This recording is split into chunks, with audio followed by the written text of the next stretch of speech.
Isang araw ay napupunta kami sa JJ Motocube PH sa 13 Martires, Cavite para mag-release ng unit. Ito ay ang QJ Motor SRV 200 na para kay Sir Benson.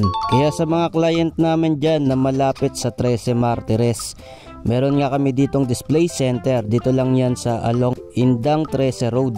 Katabing katabi lang ng DV Mart. Makikita nyo na kagad yung mga display namin na Bristol Motorcycles at mga Bitronics e-bike. Like nyo ang kanilang Facebook page, Garahe sa Inocencio TMC. Going back dito sa releasing ng unit, ayan na nga at na-test ride na yung unit at all goods naman. At pagkatapos nyan ay picture taking na. Kaya congratulations kay Sir Benson sa bagong-bago niyong SRV 200. At thank you sa pagtitiwala sa JJ Motocube PH. Ride safe always!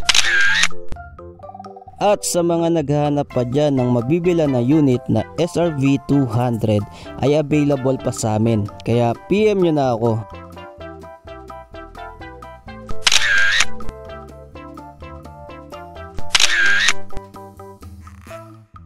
Ayun lang guys, maraming salamat sa inyong panunood at kita-kits ulit tayo sa mga susunod ko pa na videos.